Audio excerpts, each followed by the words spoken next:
In this lecture, we're focusing on strengths of courage. As we go through these and as you conduct this reading, think about which of these particular traits would help with which particular disorders. This particular material and the readings will be on your final exam. You should also be able to use these readings as you prepare for your treatment planning, which we'll talk more about that next week. The first trait we'll look at bravery. And so when we think of bravery, we think of someone like Rosa Parks and the bravery that she put forth when she really put her life in her own hands by making a decision to sit on that bus that day. I hope you've already viewed the YouTube video that describes a little bit about her and focus on the kind of person she was and how she was able to take those steps. That also focus on the little video of the four chaplains. You had probably heard of this story before. If you've not viewed this video yet, you could really stop at the point where the poem begins. But it's interesting to note what these four men did that day in the icy Atlantic and think to ourselves, why is it or how is it so brave? It's kind of chilling as you look at the video about what's been called the Tank Man in Tiananmen Square. He steps back and forth in front of the tanks, and I think that he probably died that day, a terrible death. And so as you think about what that man did, when he stood in front of those tanks, he knew his life would probably end pretty shortly thereafter. What was it that allowed him to be so brave as he faced down those tanks and as he was able to stay there before? So, when we think about the trait of bravery, what is it that allows someone to break some of the stereotypes that they face in their community, or to do something that results in their loss of life? Maybe they do it for their country, maybe they do it to save someone else's life. And so we think about what that is, and as you notice in your reading, they talk a lot about that in the context of warfare, in the context of situations like what happened at Chernobyl with the firefighters who passed away or knew they would pass away because they were staying trying to put that fire out. Now, as we think about bravery, you can see that this goes back a long ways. Your book talked about how Plato wrote about that in dialogues, and you can see how social psychologists have talked about it from time to time. And you also will note under the theoretical tradition section that the writer talks about how we do think this is a place that we can look for to help people heal. And so you and I want to think about how folks may be brave in the midst of struggling with anxiety disorders, maybe struggling with an eating disorder, some sort of image problem that they have about themselves, maybe something like with panic attacks, depression, and even bravery when it comes to facing a disease like Alzheimer's. So you think about ways you might be able to utilize that and notice some of the things that they describe there. I would also encourage you to maybe take a look at John F. Kennedy's book, Profiles in Courage. It gives some examples of some political bravery, and to also think about one of the people the writers mentioned, Thomas Eagleton. He was Vice President of the United States for a time back in the 70s. He's a person that revealed that he had a mental illness, and it shows some of the bravery that many of the people we'll work with have by admitting they have an illness, because really that ruined his career. And that's the kind of thinking, or that's often what many of the people we deal with are worried about. You can see there's just a small section when they look at measures for bravery. And that's because you really don't know sometimes who is brave and who isn't until you see some of the things they do, some of the activities they engage in. And so sometimes to really study bravery, you've got to look at case studies, look at people who've taken or some very heroic steps, and look at what they've done. You do see some good correlates here, how we see it's correlated with an internal locus of control, self-efficacy. The risk-taking can be good and bad, if people take unnecessary risk. But as your authors describe, really bravery in this particular example is someone who wants to continue on with life, they engage in a particular behavior, or they take certain steps, and they do so knowing really what's at risk for them. So we see that it's very important it would be a very important trait to try to foster. As we keep on going, we notice how is bravery developed? How is it that people become brave? In the first section of your book, they talked about a brave example from history.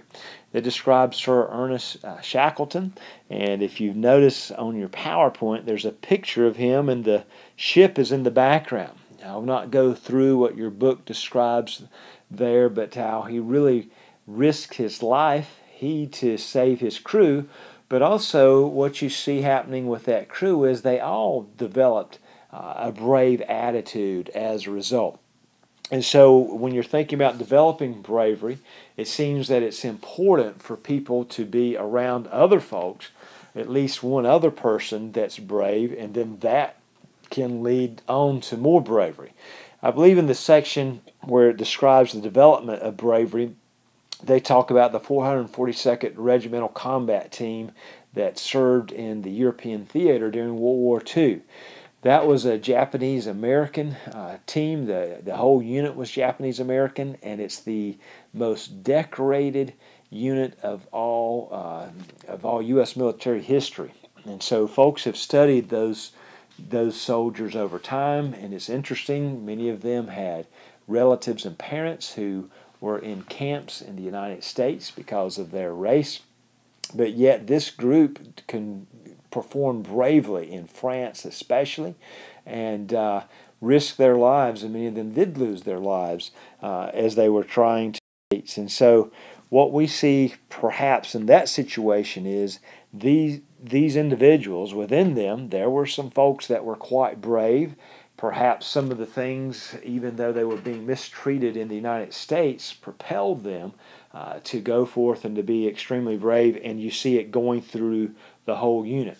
I would say you could see that as well if you looked at the Tuskegee Airmen, if you looked at various units like in Iraq within our most recent war, some of these bomb disposal units, some of those fellows it seems like were had this same kind of extreme bravery, and I think it was in your text here that they talked about those folks were also some of the most well-adjusted people that you would see in the entire military.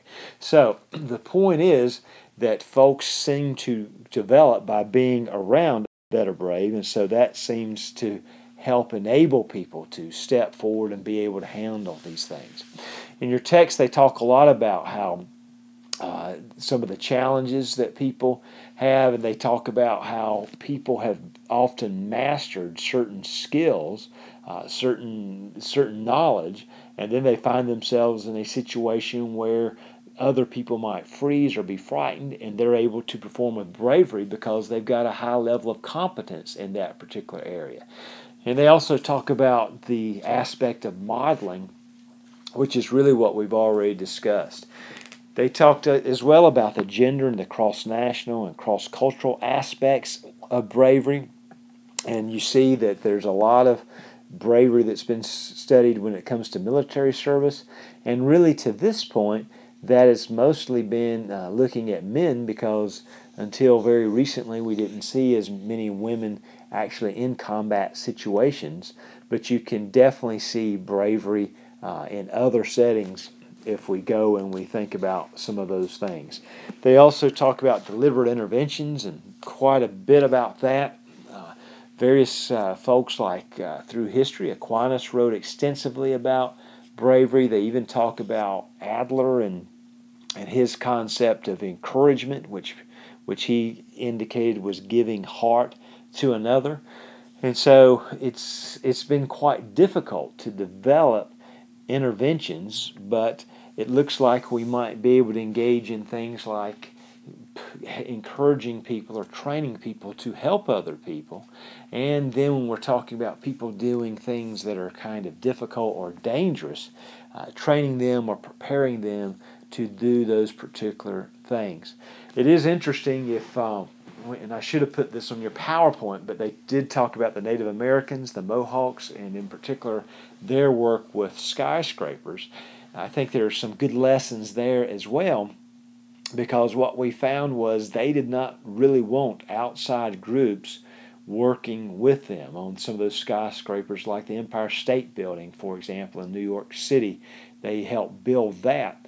And that probably indicates that the group was very cohesive, and they only wanted folks that they could really trust, and that then enabled them to be brave and do some difficult things way up in the sky there, building those skyscrapers that many of us have had the privilege of visiting. So there's all kinds of mental illnesses, all kinds of problems that people encounter that require them to face these with bravery. We see what the trait looks like.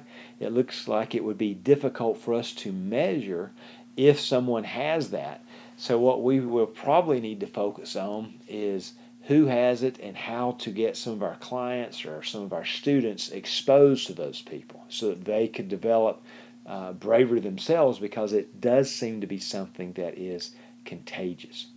The next section, persistence, and I hope you were able to watch a little bit of the video with Cal Ripken Jr., the man who he's played more consecutive days of baseball than anyone else. And if you think about that, with all the injuries people have and all of the, we hear about these pitchers being shut down and so forth after they pitch so many innings and so forth. It's really quite a feat that he was able to do, and it's kind of interesting. The man he passed, Lou Gehrig, would have been an example of persistence as well. Your book also describes John D. Rockefeller and talks about some of the challenges that he faced as he was trying to find a job, and then how that probably enabled him to be quite successful, a fellow that would not take no for an answer, so to speak. But you see the persistence in his life. And so you see the definition that they describe there, how someone sticks to a goal, how they work at it until they reach that. And they also talk about, under the theoretical traditions, how today we seem to have quite some difficulty there, that people do not persist at things as long as they ought. But we also see that the people that do tend to persist are folks who have an internal locus of control, people that are able to continue and work often without immediate gratification, and able to look down the road at some larger goal. So you can see that that's important. You see that they talk about the measures of persistence, and this obviously is important when it comes to academic functioning and so forth. And so one of the examples they list is on page 236 of the persistence scale for children. I do many things on the spur of the moment. I need lots of encouragement in order to complete many things. So those are items that would be reverse scored. Someone who's persistent is not going to be knocked off track, so to speak, because of someone asking them to do something on the spur of the moment. They're going to stay the course, finish that homework, continue on with the goal. Also, they're going to be a person that doesn't have to have a lot of encouragement. They're going to be able to continue on regardless of what others may think of them at times as well. Notice they ask, when I fail in something, I'm willing to try again and again forever. And so that's part of the persistence. So they would do those things. And we'll come back to that in a minute. Notice on the self-control scale, basically persistence is the opposite of laziness. It is what we would think of as self-discipline, and we know that it can be developed. If you've ever worked with folks that perhaps lack self-discipline, and maybe they went into in particular military branches and have seen them maybe a few weeks after they got out of basic training, you can see people can develop this. And actually, some of these skills, the trait at least of persistence, is something that can continue on throughout one's life. when you come down to correlates and consequences, they talk about all the benefits. So if someone is persistent, they're more likely to attain a difficult goal. And so, for example, if someone has, they eat too much, we see them able to be, if they increase the trait of persistence, they're able to continue on with their diet, they're able to continue on with their exercise, and especially like in weight loss situations, people do not lose weight immediately. They start eating broccoli and grilled chicken and all this and fruit, do some exercise, and maybe they'll notice a difference, but it's only because they've really lost water. But they really don't see a lot of difference for some time. And so for anyone who persists, the result of that is they're going to attain goals, whether it would be weight loss, whether it would be someone that's putting in more effort with their studies, and over time they may not see change in the first quiz or the first test, but it's something they would see later on as they continue on. So that's one of the big benefits there. Another thing that is beneficial is when people do persist, they begin to see the result of their efforts. In other words, they begin to understand, yes, I do have some control over this situation, and yes, I can impact my future. I'm not totally dependent on other people out there and what other people may do and so forth. So that's important. Now, why do people not persist? I thought they did a great job in your text of talking about cognitive dissonance. And sometimes people don't persist because, well, what happens if I study algebra for a long time and then I end up making a very low grade? Well, that may mean I'm not so smart. And so that's what they're getting at with this whole cognitive dissonance thing. So if I try hard, and then I don't succeed, then what does that mean about me? And so there's a lot of interplay going on there. And that's why sometimes people aren't as persistent as they need to be. Notice also they talk about how as people do persist, their skills tend to improve, their resourcefulness tends to improve, and that's because they've encountered a difficulty, they've worked through it, they've seen success, and they've begun to develop a repertoire of skills to address various problems. And then they also talk about how people just feel a lot better, as they begin to develop this persistence here. Is there is an important component. You perhaps have heard the song. It's an old song by Kenny Rogers talking about know when to hold them, know when to fold them, and so forth. And so the essence of that song is that when you're in a card game and it's not going well, or maybe it is going well, you've got to know when it's time to stop, when it's time to walk away. So we've got some folks that are very persistent. For example, people that struggle with obsessive compulsive disorder. They're very persistent. Did I check the stove, or have I washed my hands thoroughly, and so forth. People can also be overly persistent when it comes to relationships. They're in an abusive relationship and they're just going to continue to try to make this relationship work to the point that it could end up costing them their lives. So one of the things we have to remember is there's good things to persistence, but there's also some things that aren't so good. And so to know that there are people with obsessive compulsive disorder, and there are folks that sometimes don't know, when to fold or when to walk away. And part of what we do as counselors is help them do like a cost-benefit analysis. Am I quitting, or is it just time for me to go into a different direction? And so an example of this would be like if you were working with maybe someone in a particular job setting, and they're trying to succeed and it's not quite worked out. Well, are they in a dead end place where they're just wasting their time? Or is it that they quit too easily? They struggle with laziness and so forth. So that's something to think, and that's kind of a risk as we think about persistence. When we think about enabling and inhibiting factors, they talk about the learned learned industriousness theory, which perhaps reminds us also of the learned helplessness theory. So just like we can learn that, I can't do anything for myself, learn helplessness, we can do the opposite. Learned industriousness, and by learning and putting forth effort and seeing the results of that, we do see that as people begin to pick those things up, then things go better for them.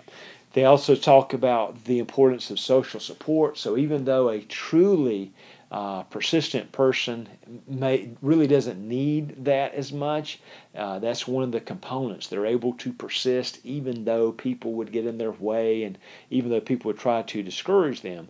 It does appear that people do learn to persist when they do receive encouraging persistence. And really the example for that is when you think about a young person trying to learn how to play an instrument. It really doesn't sound all that great. But that's not the time to say that. You're trying to encourage them, and then often what happens is as they persist, they get better at it, and then they kind of learn that on their own, and then later you can say, well, you missed that note there, you were flat there, and you can help them along. Remember the 10,000 hour rule or the 10-year rule, and that's tied into persistence a bit as well. So think about that. Think about how really persistent people, though they do have a lot of extrinsic rewards, there are intrinsic rewards to being persistent, and that's what really keeps a person going. When they talk about gender, cross-national, and cross-cultural aspects, note your text indicated that this was not really clear nor consistent, so we don't see a lot there that we don't really see any differences there. Notice they did talk about some of these deliberate interventions. This is mainly like in school settings, so there's a lot of research there. They talked about some of the models of persistence and how that can help in training folks and so forth. And helping people to continue to persist even though they've had some trouble, had some failures and so forth. So as you think about persistence, it's going to be very critical in a lot of the difficulties that people struggle in that they would develop this trait. So let's think about depression, for example. I've got to continue to work on my self-talk. I've got to continue to challenge these cognitive distortions, and I may get up to a point, but I know that if I don't stay on that, I'll get down again. And then I know eventually, I can cycle through and go down again. So I'm trying to be prepared, and I'm being persistent by continuing to work on my self-talk and so forth. Of course, one of the best areas is going to be like with learning disabilities, learning problems, or even some of our personality disorders, where people struggle to establish relationships with others, and they're tempted to kind of withdraw and just not try anymore. That's another area where this persistence trait could be quite helpful and help folks, help them grow and really enhance. Well, that brings us to integrity. So under integrity, of course, we think about Honest Abe, and there's an old advertisement for him, very old. Elect Honest Abe.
integrity.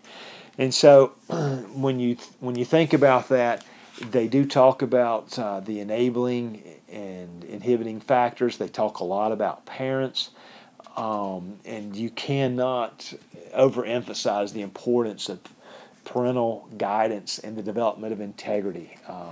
Long ago, and I actually never finished this, but one of the things I was doing when I was in the correctional facilities was doing research on all of the kids who had parents who had also been incarcerated and actually had groomed them to commit crimes. In other words, used them to run drugs and those kinds of things. And so there's definitely a lot of that.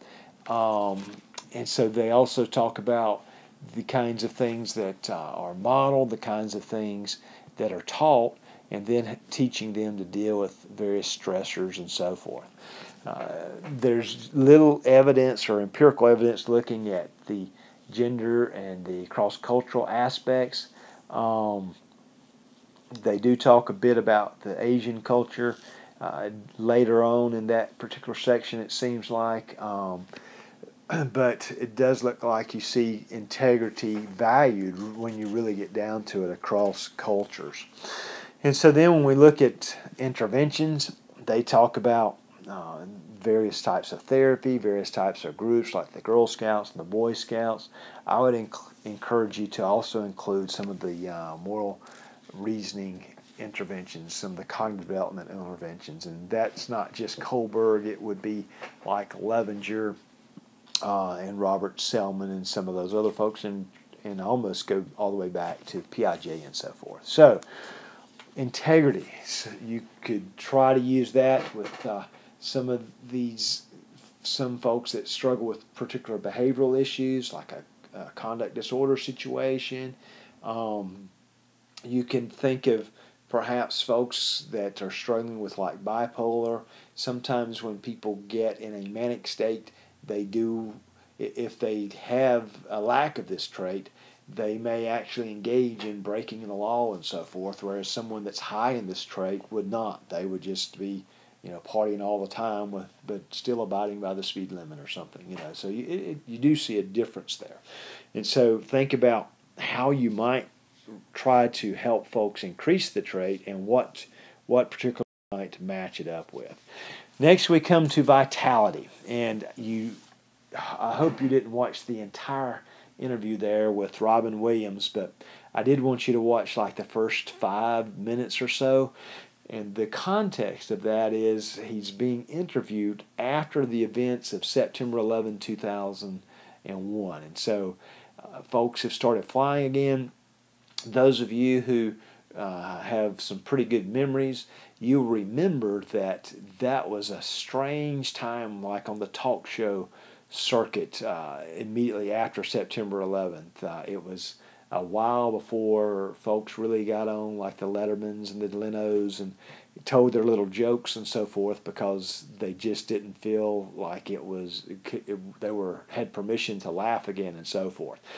And so when you see him in the context, we've begun to fly airplanes again, and he begins to talk about what that's like, and there's a lot of anxiety with that. He talks about the fingernail clippers and all the different things, and it's just one joke after another. What you see is a man that is truly full of vitality.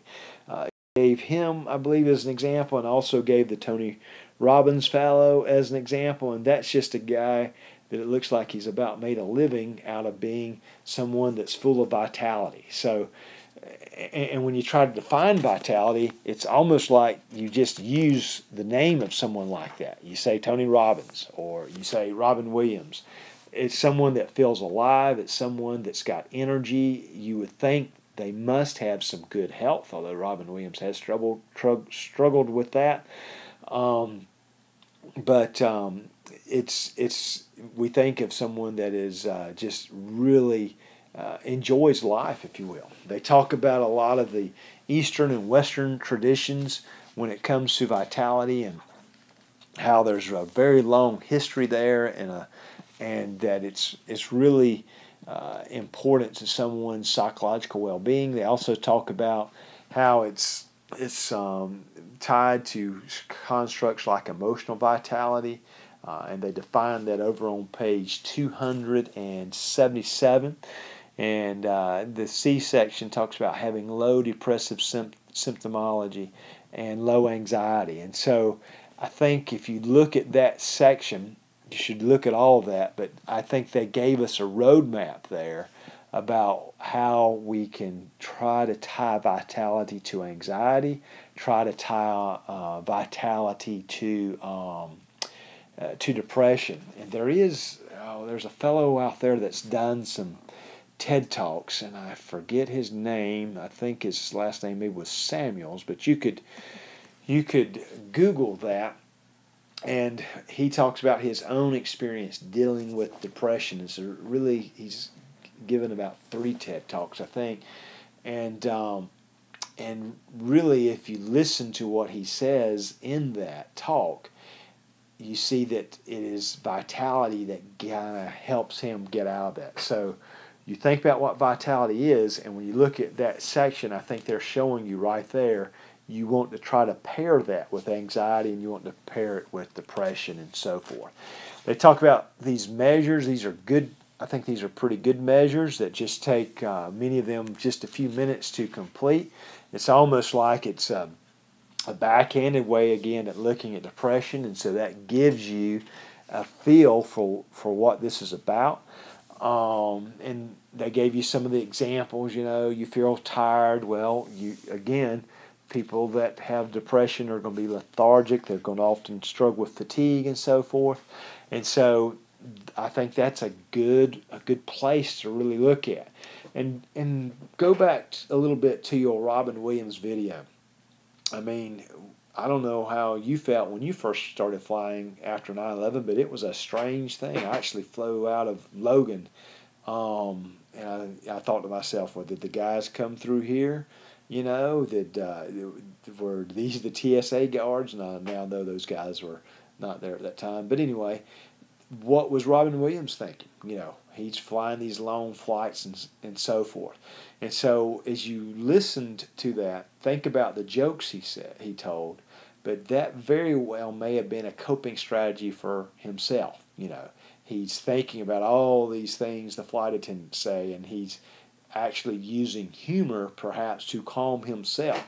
And so again, that's a good hint for an approach to use with some of our folks that struggle with these issues when we think about that. Keep on going, and they don't talk a lot about enabling and inhibiting factors, except that it is associated with support for autonomy. And so when you think about trying to help people grow in vitality, it seems like things like exercise, anything, even like artistic type endeavors, anything that someone does on their own, autonomous, seems to be helpful in the development. They indicated they hadn't found any real gender or cultural differences. And they talked about the ropes course, didn't they? When they got into these interventions, and so those were pretty big about 10 years ago, but I think that's still helpful, So you may not send someone on an outward bound program or something like that, but it does appear that being in the outdoors and being like going to parks and so forth are things that could really help people to vitality. Now, let's shift gears and let's focus a little bit on some of these strengths of humanity. We talk about love, and this is a wonderful story. I'm not going to go into it because one of the videos you have is where Oprah Winfrey talks about Greg and Lauren Manning, and that is just a wonderful story. Lots of examples there of how like he's coping when he's reading to his wife and he's talking to her when she was in this drug-induced coma after being burned so terribly by 9/11. And so really that is a wonderful example, and that is a wonderful story too, because it's gone so well. So look at the definition there, consensual definition. So there's someone with whom I feel free to be myself. There's someone I trust to help and support me. There's someone I hate to be away from for very long. And so you get the picture of what love is, and you see that it involves risk. And so if people have love in their life, that means if they were to lose that person, if that person were to die or that person were to abandon them, that is going to hurt. And so this is part of what's happening. People have to love, and it also has to be reciprocated. Now, when you think about theoretical traditions, that probably goes all the way back to the history of the world, and they talk about that pretty extensively. I will point out to you that they did look at our friend Robert Sternberg, some of his work on intimacy, passion, and commitment, and you will hopefully remember that from where we talked about that in the first assessment class. And so think about what love really is. They talk about some of these measures, and of course, if they're talking about Sternberg, then his instrument would be something that would be helpful. Some of these others would be helpful as well, like the adult attachment interview and so forth. This is a trait you probably are sensing that you would want to try to increase in most people who are struggling with a particular personality disorder. And I can't think of anyone that would not need to increase this. Obsessive compulsive personality disorder, they tend to be really hard on people. And so if they were able to increase in this love territory, that would help them a lot. We've got our schizoid and our schizotypal in the current level, in the section 2 of personality disorders, and all of those involve relationships with people and so forth. So you can see, I think, the importance of trying to help people develop that. In your text, they talked about, I believe, under the correlates and consequences, about how important it is for children to have a good infancy, be loved by parents and so forth, to grow an attachment. And it does seem like when that's not there, that there do seem to be problems. I would encourage you to look really closely at the development section there, where they talk about developing love, and think about some of those interventions there. And then the enabling and inhibiting factors, where they go into attachment theory and so forth. And so look at that. When you get to gender, cross-national, cross-national and cross-cultural aspects, they talk a little bit about how developmental psychologists talked a lot about these particular differences. And so it is possible that there are some cultural differences, a little bit more support for that, for this particular trait. And pay special attention to that strange situation measure. That's something that could end up being later on. Now we come to kindness, and it's very similar to love, and they give the example of Dame Cicely Saunders. I do not think I gave you an example of her. There are some videos out there of her. There's actually a video of her giving a speech, but the sound quality is pretty terrible. But as they talk about here in this section, I believe they mention how she is the founder, really, of hospice and what all that meant and so forth. And they didn't go into a lot of her difficulties. And so I'll tell you just in a nutshell, she had a lot of trouble throughout her life. And so, if my memory is correct, she was engaged to a man, or at least there was a fellow she was in love with. He died after a very long illness, and so that happened early on, back in probably around the 1940s and so forth. And so what happened, if my memory is correct, is she became a nurse, and then she became a medical social worker, and finally she became a physician. And so some of these tragedies that took place in her life, it seems like it kind of pushed her to further her training. And a lot of people who went through the things she went through would have become quite bitter but she seems to have become a much better person as a result of what happened. There was a period in her life where she lost 3 people right at about the same time. And another fellow she had fallen in love with passed away, a friend that she had had for many, many years, and it was either her mom or dad. All 3 of those people died in the matter of months. And so you see that happening in her life. You see her not succumbing to that, but you see her actually taking that, and I should have said they died after these prolonged illnesses, so it wasn't some sort of sudden death kind of deal. And so that's really what led her to the development of these hospice units. There, the picture we show you there is one that was taken after she had retired, and so even after that, she would continue to go on and visit people and try to care for people in these hospitals. So she truly is a picture of kindness. So notice under the consensual definition, they talk about having a warm and generous affect. They talk about giving is more important than receiving.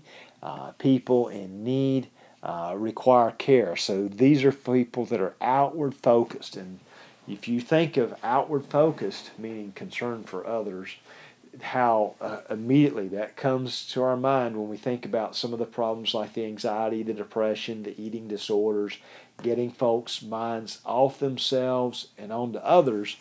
And what other research shows us is that when that happens, that it ends up helping folks along.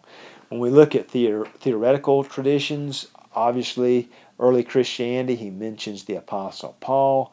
Obviously, the Native American spirituality, Confucianism, your Eastern religions basically go all the way back, and you see kindness is as far back as we began writing history and so forth. You can see it being important.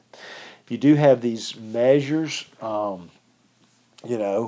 these are things people are telling us, but one of the measures they mention is the NEO-PIR, neuroticism, extroversion, orientation, and so that's something that would have like a fake good, fake bad validity scale. I've thought about using that instead of the 16PF even in the first class, so that's something that people really would have difficulty faking. Correlates and consequences, well, obviously volunteerism and so forth are correlated with it. One thing I will say is for people that are kind, if it's an intrinsic motivation to kindness, we know from health research in particular that it benefits them. So if they're being kind because they want to be kind and they want to help others, they do get a health benefit. And it does appear that they tend to volunteer more and to give more and so forth. But now if it's for an extrinsic reason, they're trying to impress their friends, they're trying to get a promotion, they definitely do not get the health benefit. So we do know some of that from some research that's taken place probably since this text was developed. Under the development section, they talk about how prosocial behavior can be predicted based on what happens in childhood and adolescence. So again, we see the importance of parents. It is kind of interesting, some of this twin research they talk about, so there does seem to be some genetic components to it. And then when they talk about enabling and inhibiting factors, just the things that help empathy and sympathy. They do get into moral reasoning as well, although they don't cite Kohlberg, but they at least are looking at that field. Talk about social responsibility, all important to that, as well as how people feel, with a positive mood, and then they talked about empathy as well. They indicated as far as gender and cultural aspects, there's a very small tendency for men to provide help more readily than do women, but if you keep on reading down in that can be because of some of the situations that people were placed in, and there could have been those could have been things that were more what we would expect men to do when those particular studies were performed. So there probably isn't really any major differences there. They do talk a bit about the various interventions there, and I think you could do interventions like, I believe Seligman talked about this in the video that I had you look at a couple of weeks ago. If not, he has talked about it in other times, where folks would go and thank a teacher for doing something. It really, like the whole gratitude thing, but it's really tied closely to the kindness, performing random acts of kindness, so many a day, and just a couple. And it does seem to impact or enhance the kind of mood that people have. Let's look real social intelligence, and then we'll be done.